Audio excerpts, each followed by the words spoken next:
ね、詳細見ていきたいと思います。で、ちょうどね、皆さんから見て昨日になるんですかね、アカデミー賞のノミネートも発表になりまして、こちらね、アニメーション長編部門。荒れてますよ、現在ね。ここ見えますか？エリオがノミネートされ、鬼滅もね、チェーンソーマンも入らなかったということで、こちらね、もう海外の日記たちが激おこですよ。ふざけんなと。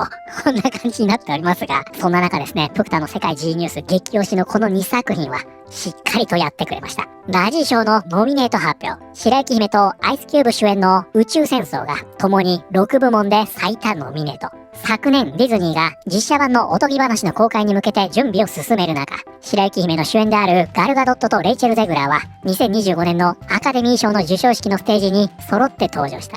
これもね、大使の歩き方が下品すぎると言って話題になりましたね。昨年はアカデミー賞のプレゼンターとして登壇したと。それから1年後、白雪姫は全く異なる賞の有力候補となっている2026年のラジー賞である。この実写映画は最低作品賞を含む6部門にノミネート。白雪姫はアイスキューブ主演で酷評されている宇宙戦争と並び、同じく最低作品賞を含む6部門でノミネートされている。ということでね、今回ね、こちらですよ。このね、ラジー賞はディズニー実写版白雪姫と、このチャンネルでもね、以前こちらの動画でお伝えしました、ウォー・オブ・ザ・ワールド、宇宙戦争ですね。プクタね、これ何気に好きだったんですが、これもね、大変酷評されました。この2本が並んで、最低作品賞を含む6部門に最多ノミネートされたと。じゃあですね、先ほどから出ています、こちら、ゴールデンラズベリー賞というのが一体何なのか見ていきたいと思います。ゴールデンラズベリー賞、通称ラジー賞は、映画における最悪の失敗作を称えるパロディ的な映画賞である。UCLA 映画学科の卒業生であり、映画業界のベテランでもある、ジョン・ウィルソンとモー・マーフィーによって共同設立された。ラズベリーという言葉は、ここね、blowing the raspberry。ラズベリーを吹くという無礼な意味合いで使われている。ということで、このゴールデンラズベリー賞というのは、つまりはアカデミー賞の逆です。素晴らしい映画を称えようではなくって、その逆。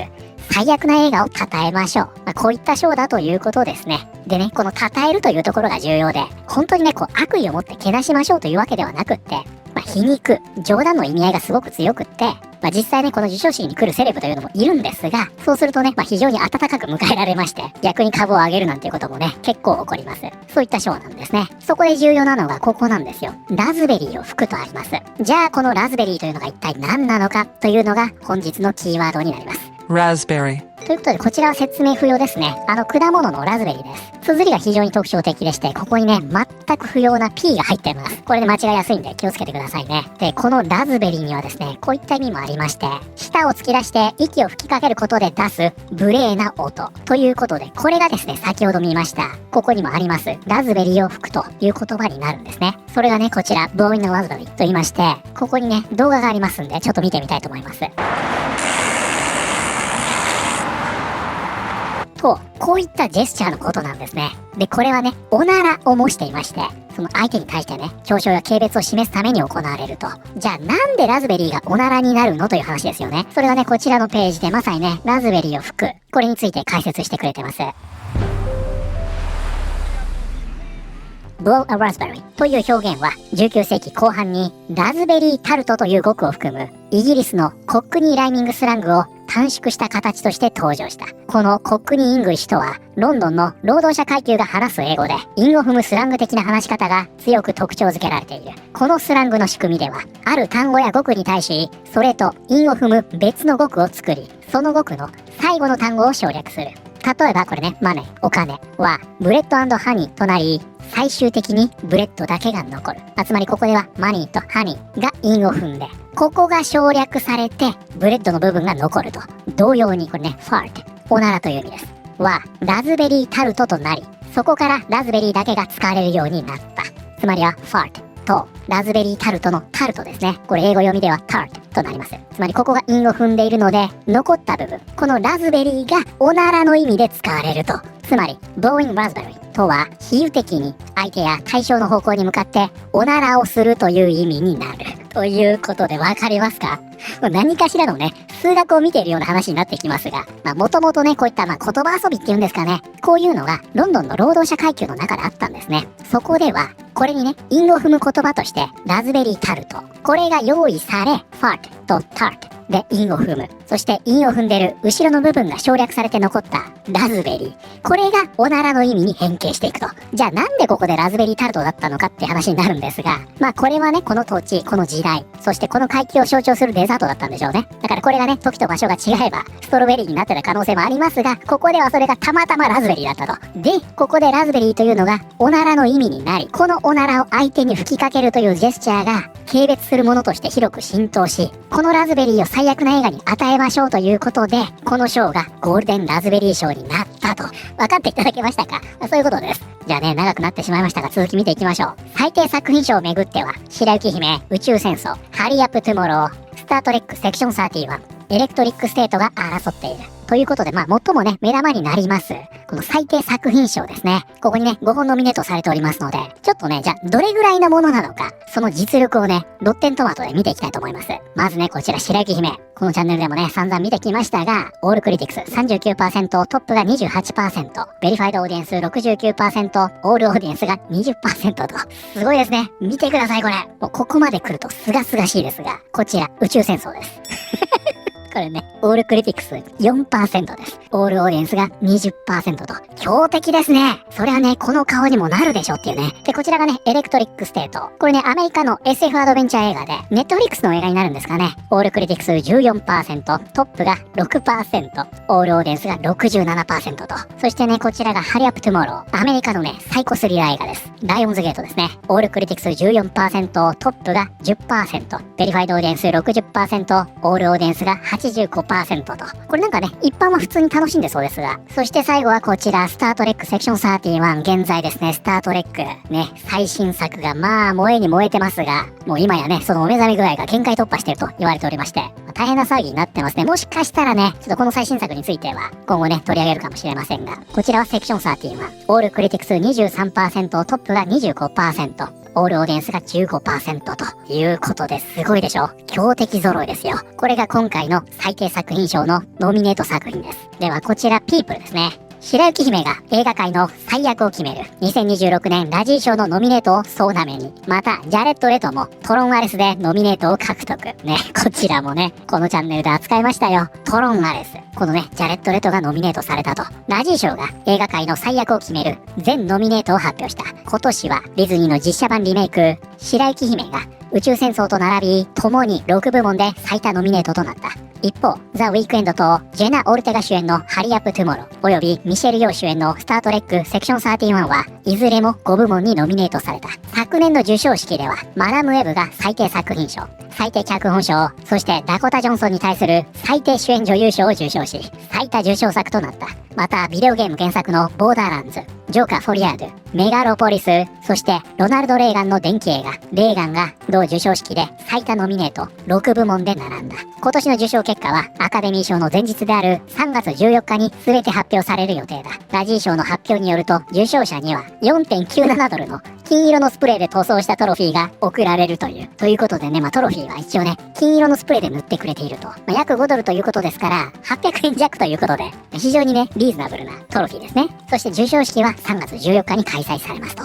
またね、これはこれでお伝えするんじゃないかなと思いますんで、続を知りたい方はね、この機会にぜひチャンネル登録をお願いします。ちょっとね、もうあまりにも外れてました報告が多くて、びっくりしてしまいましたが、チャンネル登録ね、外れてないかの確認もぜひお願いします。で、ピープルね、今回のノミネートをリスト化してくれてますんで、これね、ちょっと見ていきたいと思います。まずこちらね、先ほど見た5本ですね。最低作品賞と、そしてこの下、ワーストアクターということで、やっぱりね、目立つところはここね、宇宙戦争のアイスキューブと、ここでしょ、トロン・アレスのジャレット・レトということで、どうですか？これね、ジャレット・レト自体は、演技できる人ですから、福田的にはこれね、どちらかというと、ミスキャストだったんじゃないかなと思ってますよ。あと最近ね、ずっと同じ見た目っていうのも、このジャレット・レトね、これも良くないんじゃないのなんて話をね、感想の回で述べたと思いますが、今回最低男優賞にノミネートされたと。そしてここね、最低女優賞の方には、白雪姫からはね、ノミネートされていません。そのレイチェル・ゼグラーもガルガドットも、これ入ってないんですね。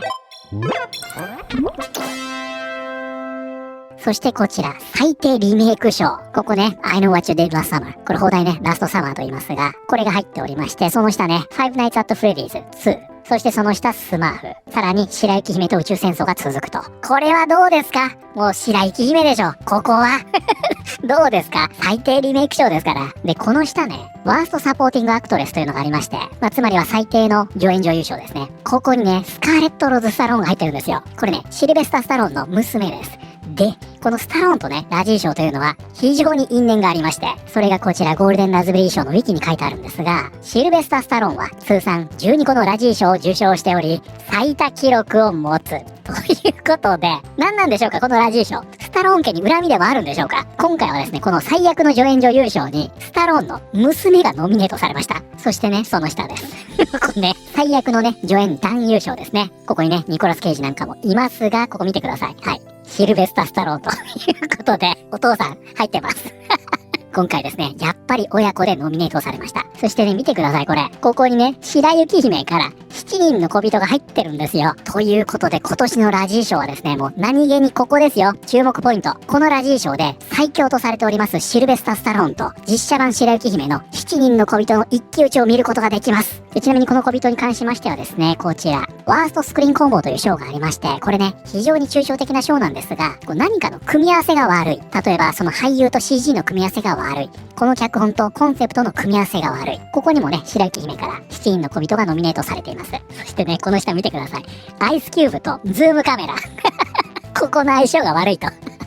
アイスキューブとそのズームのカメラがノミネートされています。はい、そしてこちらですね、監督賞ですよ。当然います、ここね。マーク・ウェブということでね、なんだかんだ映画というのは監督のものと言われますから、これは仕方ないかなと思いますね。このノミネートは避けて通れないでしょう。そしてその下ですね、最悪の脚本ということで、当然こちらにも白雪姫がノミネートされました。こちらエンタメのニュースアカウント、これを伝えています。白雪姫は2026年ラジー賞で6部門最多ノミネートを獲得。当然のことだ。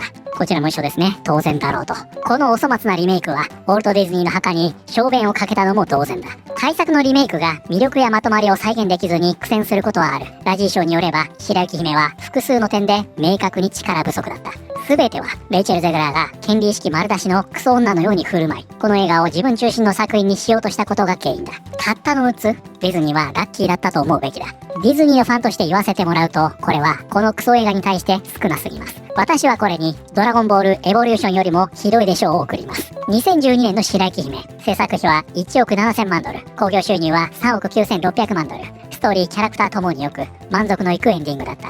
2025年実写版白雪姫、制作費は3億ドル、興行収入は2億500万ドル、ストーリーはクソ、キャラクターは最悪、最後までとにかく退屈だった。この人、これね、確かにそうかもしれませんね。あれだけ色々言われていたわけですから。一番驚いたのは、この二人が最低なスクリーンコンボにノミネートされなかったことだ。つまり一番ね、組み合わせが悪いのは、この二人だろうと言ってるわけですね。はい、ということで本日はですね、先日、ゴールデンラズベリー賞のノミネートが発表されまして、このチャンネルでもお伝えしました。我らが親善大使、レイチェル・ゼグラーさん主演、ディズニー実写版白雪姫と宇宙戦争が最多ノミネートを獲得したという話題を見てまいりました。いかがだったでしょうか？いやー、どうですか？この2本、さすがですね。2025年ね、大変沸かせましたから、納得かなという感じですね。個人的にはね、リメイク賞は、白雪姫硬いんじゃないかなっていう気はするんですが、この最低作品賞ね、一体何が受賞するのか。割とね、芸術性云々よりは、世論を反映してね、皮肉っていくという側面がある賞だと思うので、ちょっとこれ楽しみですよね。そしてですね、やっぱり大注目なのは、助演男優賞ですよ。スタローンとね、小人が争っておりますから、ここね、ぜひ注目しておくといいんじゃないでしょうか。で、今回ですね、大使は、最悪のね、主演女優賞にはノミネートされなかったんですが、これは納得ですよね。僕とはね、正直大使の演技って映画向きじゃなくって舞台向きだと思っていて、すごく大げさな演技するでしょ、表情とかも。なので、映画の演技としては決してね、福田上手い人だと思ってないんですが、今回のケースで言うと、パフォーマンスとしてはね、歌込み込みでの評価になると思うんで、ここでね、ノミネートされなかったっていうのは納得ですね。ただ一方ですね、ネットでは、このガルガドットが入んなかったっていうことに対して、結構怒ってる人なんかもいて、ガルガドットというのはね、よく演技が下手だとして、ネットでは揶揄されがちなんですが、そんな議論もあるようですね。皆さんはこれについて、どのように思われたでしょうか？ということで、本日の動画は以上になります。この動画良かったよと思っていただいた方、ぜひチャンネル登録、グッドボタンをお願いします。それではまた、通勤通学中にお会いしましょう。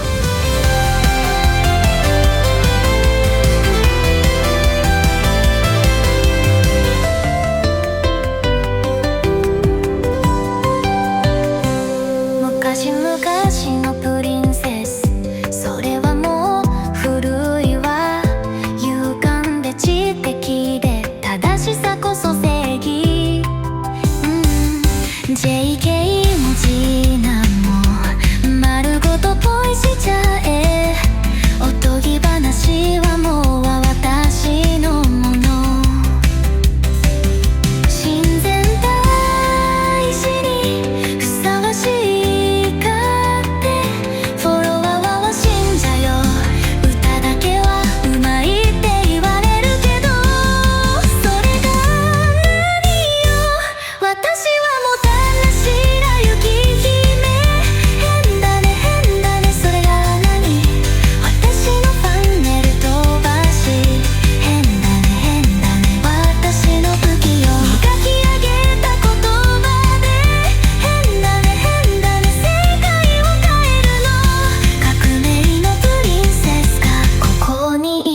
私は世界を変える革命児、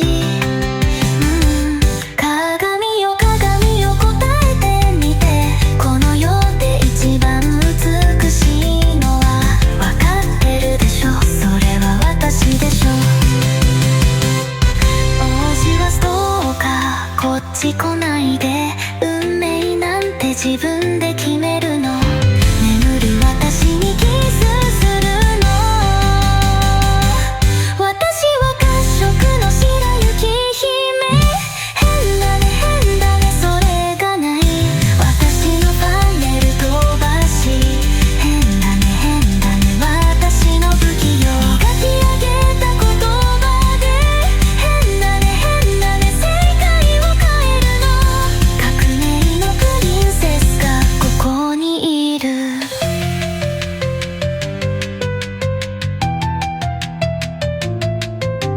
ファンネル飛ばせふわふわ、私を愛しなさい。 Weird. 私は